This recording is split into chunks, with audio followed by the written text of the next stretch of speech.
Hello everyone, Matt here with thevirtualinstructor.com, and in this lesson we're going to take a look at creating a realistic drawing of a couple of cherries using alcohol-based markers and colored pencils. We'll use the alcohol-based markers as somewhat of an underpainting, and then over the top we'll apply the colored pencil applications to develop the details and broaden the range of value and contrast. If you enjoy this video, then I encourage you to check out our comprehensive membership program, which includes video courses on drawing and painting, ebooks, weekly live lessons, our weekly critiques as part of the Members Minute, and a year-long curriculum for visual arts teachers. If you want to learn more about our program, just visit thevirtualinstructor.com/members. You can also check out 3 of our course modules for free. Each one of the course modules includes an instructional video and a downloadable ebook. All you have to do is click on the link in the corner of the video or click on the link in the description below. With that, I hope you enjoy the following lesson. We'll begin with a contour line sketch using an H graphite pencil on marker paper. Then we can begin applying our marker applications. We'll create somewhat of an underpainting for this particular drawing using the markers. Over the top and later in the process, we'll begin applying colored pencil applications. The marker applications allow us to apply broad applications of color very quickly and loosely. The colored pencils will provide us a level of detail and increase the contrast and intensity of the color. We'll start here with a medium red. In this case, I'm using carmine red, and I'm using a Prismacolor Premier alcohol-based marker. When we make these applications, we want to make sure that we still leave areas of strong highlight. We'll allow the white of the paper to show through in this case. Even though some of the colored pencil applications will be able to cover some of the marker applications, for the intense highlights, it's best just to leave the white of the paper showing. We'll make directional strokes that flow over the cross contours of the form of each one of the cherries.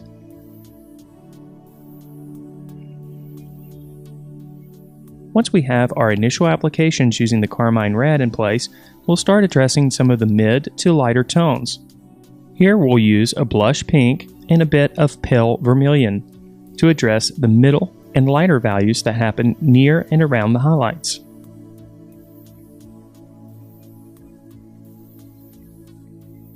Once we have some of these lighter tones in place, we can begin pushing some of the darker values.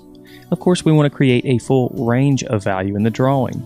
Value, of course, is the darkness or lightness of a color.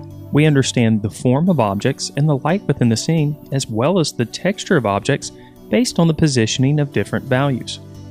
You can see here we're starting to darken the values using a crimson red. Here again, we're making directional strokes that flow over the form of the cherry. Many of these strokes will be covered up with our colored pencil applications, but it's still important to constantly consider the form of the object as you're making strokes with any mark making tool, whether that be a marker, a pen, a graphite pencil, or a brush. Of course, the positioning of the values is all dependent on the location and intensity of the light source. The light source, of course, is the area or location where the light is originating within the scene. In this case, our light source is originating directly above the cherries. This is producing areas of strong highlight on the upper portions of the cherries and strong shadow on the bottom portion of the cherries. When we're making marker applications, it can be difficult to create gradations or slow changes from colors and values. For this reason, I'm creating somewhat of a dotted pattern around these areas of transition. This helps to ease the transition of value from one location to the next instead of adding a hard line. When we go back with our colored pencil applications, we'll be able to smooth out these transitions of tone and value. Now we'll start darkening some of the values that we have in place using a few neutrals. We'll start here with 20% warm gray. This application is applied mainly to the entire body of both of the cherries. We'll also use this color to establish the shapes of the cast shadows underneath both of the cherries. These applications appear very light, and they should be. We'll gradually make these values darker. We'll continue on pushing the range of value a bit further by further establishing some of the darker tones and values. We'll switch over now to a 50% warm gray and apply this marker directly over the top of the areas of darker value on both of the cherries. Since this is a neutral gray, you'll notice that it affects mainly just the value of the color. we still perceive the color as being red, just a darker version of it.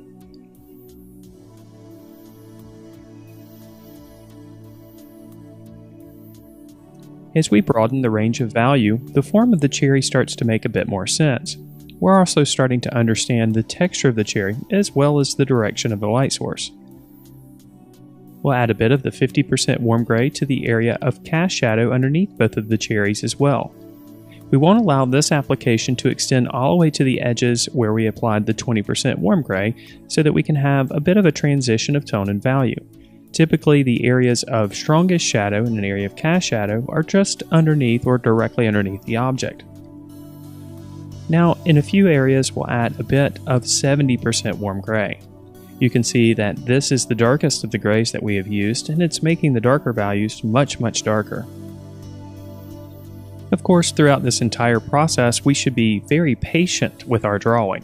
We shouldn't expect our drawing to just miraculously appear with a few marks.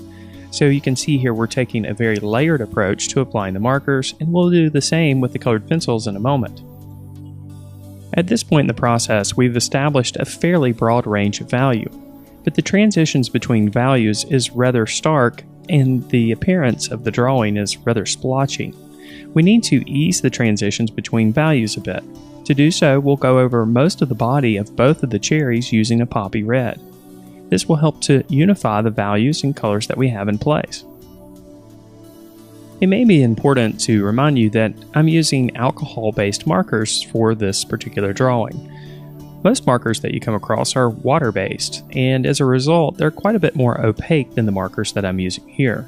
The alcohol-based markers allow us to layer applications like we see here, and by layering applications, we create more depth in the color, and when we have more depth in the color, it leads to a greater representation of what we actually see in reality, meaning that we're going to have a more realistic drawing.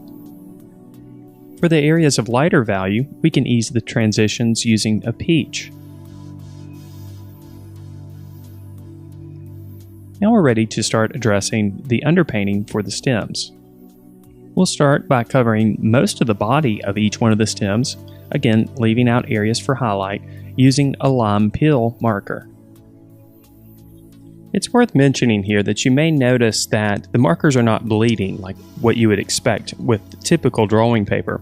This of course is because I'm working on marker paper.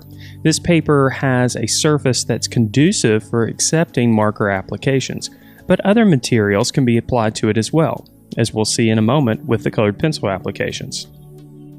Once we have the yellow-green base application in place, applied with the lime peel, we can go back and start developing some of the browns. For this, I'm using the marker dark brown. Along the base of each stem, we'll pull vertical strokes down that flow along the form of each one of the stems. Then over the top, we can add a bit more strength to our yellow-green by applying a chartreuse marker. To add a bit more variety to the color and to add a little bit of warmth, we'll use a cream marker in areas. Then we can start darkening up some of the values on the stems, mainly at the bottom portion and the top portion, using a 70% warm gray. This is the same marker that we used to portions of the shadows on the body of both of the cherries.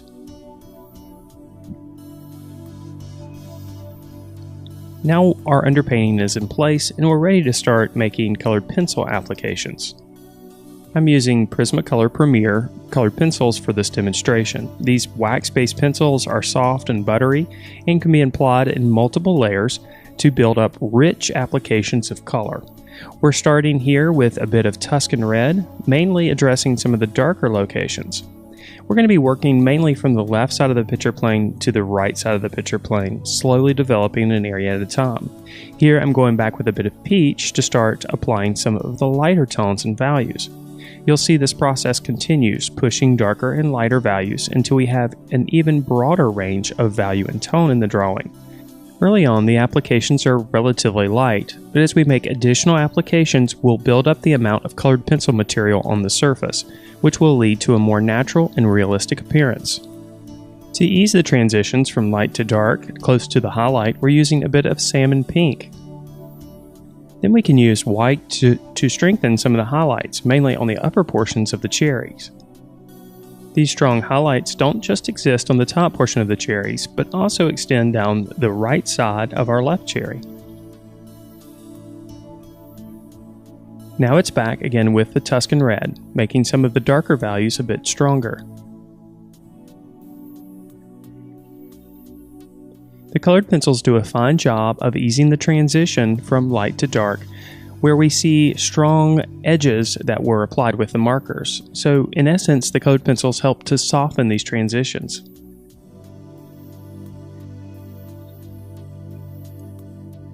We'll progressively get a bit heavier with our applications as we begin to build up wax on the surface. As you can see, the process of developing a colored pencil drawing, even with the marker underpainting, requires a certain level of patience. We have to be prepared to apply multiple layered applications of colored pencils in order to produce realistic results. This requires a bit of time and attention. Of course, this process is no different from any other form of drawing. We're relying on what we observe, and we're taking this information and applying it to our drawing. Now we'll begin making the color a bit brighter with an application of crimson red. This crimson red is a brighter red. As you can see, some of the colors underneath still show through. Again, this creates additional depth in the color, which ultimately leads to a realistic appearance. By using this crimson red to go over the top of some of our peach and white applications, the colors actually mix, producing a lighter version of the crimson red. Here again, we can use the crimson red to ease transitions from some of the darker tones to some of the midtones and even some of the highlights.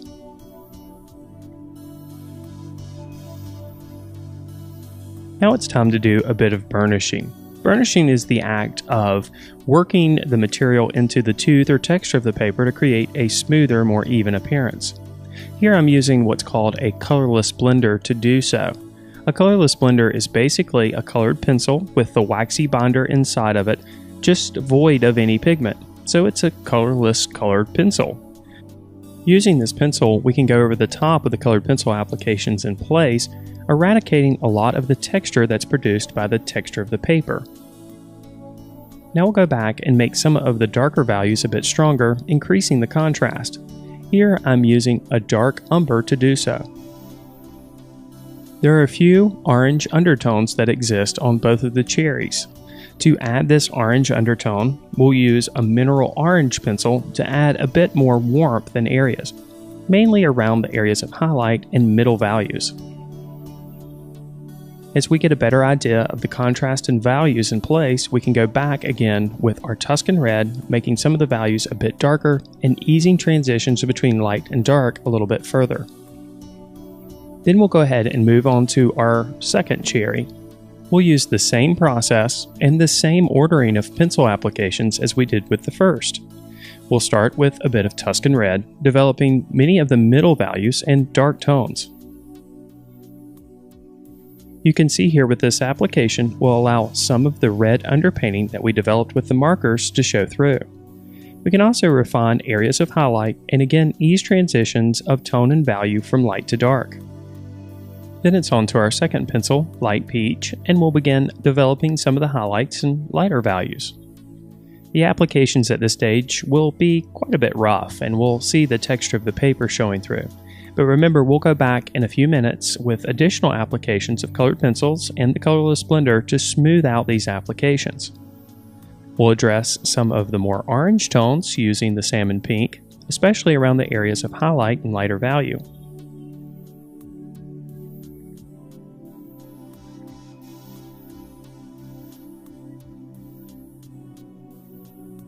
Then it's back with the crimson red, making the color a bit brighter. This color also helps to unify the colors that we have in place. Here again, we can go right over the top of some of the applications that we've made with the light peach to create a lighter version of the crimson red. We'll again use the white to strengthen up the highlights. And then again, we'll use the colorless blender to burnish these applications into the tooth of the paper, creating a smoother, more even appearance. Again, dark umber is used to strengthen the darker values, increasing the contrast and broadening the range of value within the scene. Since we have a few water droplets on the cherry, this dark umber does a great job of increasing the strong contrast that we see here. We're of course using dark umber here instead of black because black can tend to make a drawing look unnatural, but the dark umber is a warmer yet darker color, so it works well with the warmer reds and oranges that we find on the cherry to develop the areas of shadow.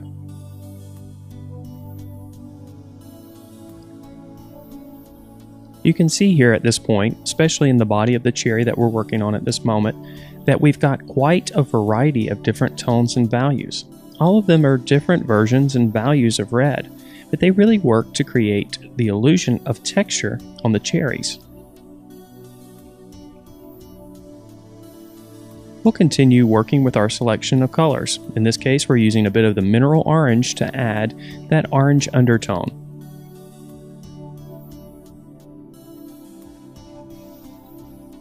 Now we're ready to start developing the colored pencil applications on the stems of both of the cherries.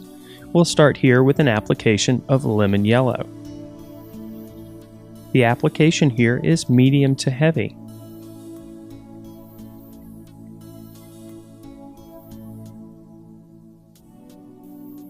Then over the top we'll use a bit of green ochre.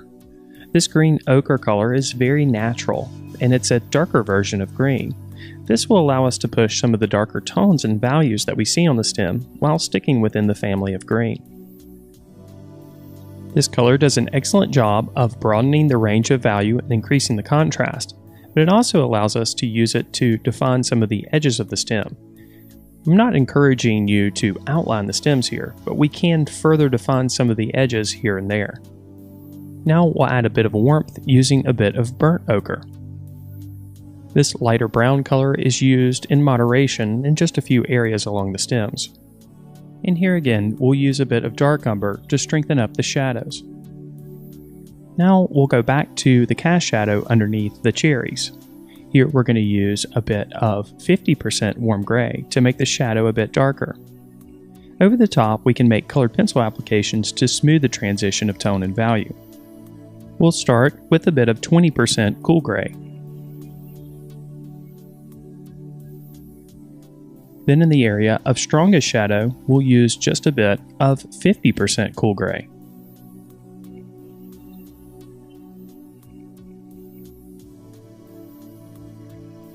Then it's back to the bodies of the cherries using a scarlet lake. This final red will help to further unify the drawing. And now our realistic drawing of cherries using markers and colored pencils is complete. If you enjoyed this video, then I know that you'll enjoy being a member at thevirtualinstructor.com. Our comprehensive membership program includes video courses on drawing and painting, weekly live lessons, ebooks, lesson plans for teachers, weekly critiques, and much, much more. To learn more about our program, just visit thevirtualinstructor.com/members or click on the card in the upper right-hand corner. And if you want to check out 3 of our course modules for free, you can do so. Just click on the link on your screen now. And if you're watching this on YouTube, make sure that you subscribe to the channel. I look forward to seeing you in the next video.